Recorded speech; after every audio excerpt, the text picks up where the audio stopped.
Salam lose-lose ya, kita hari ini mau membahas bahwa tema bulanan untuk bulan ini adalah ayo belajar jujur, dan untuk tema minggunya adalah berbuat sesuai perkataan. Adapun tujuannya adalah supaya anak-anak KUG dapat melakukan apa yang dikatakannya ya. Jadi untuk pembelajaran kita untuk minggu ini berasal dari Kejadian 30 ayat 25 hingga ayat yang ke-43. Jadi kita di sini mau tahu dulu siapa itu Laban. Supaya lebih jelas kita mau lihat silsilah daripada Laban. Nah, Terah ini memiliki istri.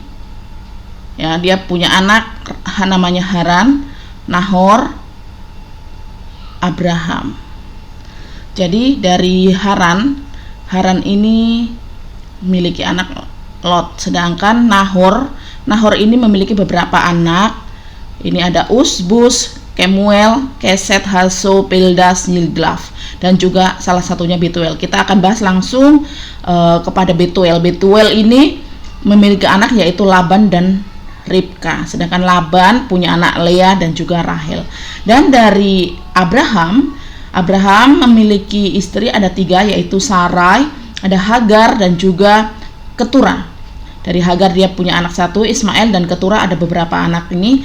Tetapi kita akan bahas Abram dan Sarah ini memiliki anak bernama Ishak. Ishak akhirnya menikah dengan Ribka, yaitu anak Betuel, dan memperanakkan Yakub dan Esau. Dan Yakub ini akhirnya memiliki istri yaitu Lea dan Rahel, anak dari Laban. Jadi dari sini kita lihat silsilah daripada Laban ini dan juga Yakub, mereka ketemu di sini ya.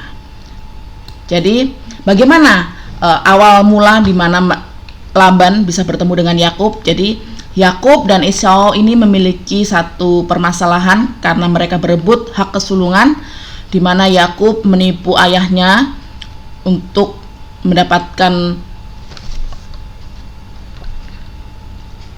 hak kesulungan itu, yaitu dengan memakai kulit domba supaya menyerupai kulitnya Esau, sehingga akhirnya ayahnya tertipu dan dia mendapatkan hak kesulungan. Dan mengetahui hal itu, akhirnya Esau dia marah kepada Yakub, ingin membunuh Yakub, dan dengan permasalahan itu akhirnya Yakub melari ke rumah pamannya, yaitu Laban, yang adalah saudara laki-laki mamanya Ribka. Dan di rumah Laban, Yakub akhirnya jatuh cinta kepada Rahel. Dia ingin menikahi Rahel, gitu ya.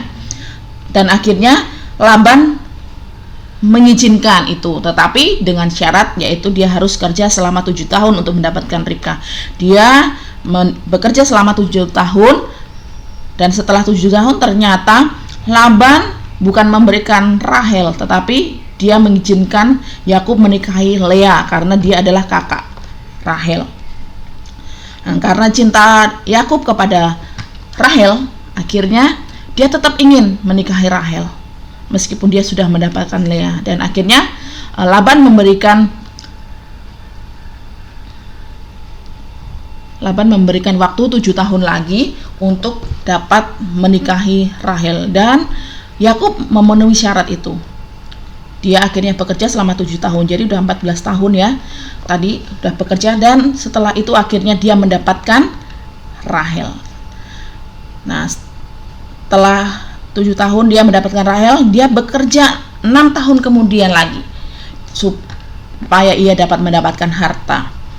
Dan Yakub bekerja di rumah Laban ini selama 20 tahun. Nah, setelah 20 tahun, Yakub minta pulang. Sekalipun Laban sebenarnya tidak mengizinkan Yakub pulang, namun dia tetap pulang. Nah, dari kisah Yakub, terlepas dia adalah seorang penipu atau termotivasi karena jatuh cinta, namun yang dapat kita pelajari adalah di mana Yakub menepati janjinya untuk bekerja di rumah Laban. Yakub berbuat sesuai dengan apa yang dikatakannya kepada mertuanya Laban. Nah, jadi apa hubungannya dengan cerita KUG? Jadi anak-anak KUG diajarkan supaya menepati apa yang sudah dijanjikan, melakukan apa yang sudah dikatakan. Dan yang menjadi kendala atau problemnya adalah kenapa anak-anak biasanya paling gampang berjanji kepada orang tua, guru, dan teman-temannya. Tetapi mereka juga seringkali melalaikannya atau lupa dengan apa yang mereka katakan atau yang mereka janjikan. Jadi untuk cerita pembukanya ada beberapa pilihan, di mana cerita pembuka dapat dimulai dengan memperagakan atau menceritakan kisah seorang yang lupa waktu, padahal hari itu adalah ulang tahun temannya, sementara ia pernah berjanji akan menghadirinya, atau kisah seorang anak yang terlambat sampai di sekolah karena terlambat bangun, dan di mana ia sudah berkali-kali terlambat, dan kali ini terhitung sudah 6 kali terlambat, dan padahal sudah berjanji kepada wali kelas dan orang tua untuk tidak terlambat lagi. Atau mungkin Lause-Lause bisa mencari cerita pembuka lainnya yang lebih menarik. Tetapi kita tetap berpatokan bahwa isi cerita ini adalah bahwa Yakub seorang yang menepati janjinya untuk bekerja di rumah Laban. Yakub memenuhi janjinya untuk bekerja selama 20 tahun di rumah Laban. Ia setia melakukannya walaupun prosesnya tidak gampang, namun ia tetap berusaha menepatinya dan berbuat sesuai dengan apa yang dikatakannya kepada mertuanya Laban. Apa yang dikatakannya kepada Laban, ia melakukannya. Nah, jadi di sini Lause-Lause aplikasinya kepada anak-anak adalah bahwa kita dapat melakukan pendekatan dialog dengan bertanya, pernahkah adik-adik berjanji kepada papa dan mama, apakah kita menepatinya atau sering melanggarnya, atau apakah pernah melakukan sesuatu padahal yang kita katakan itu bohong atau tidak jujur, mungkin takut dimarahin dan lain-lain. Nah, jadi kita mau tanyakan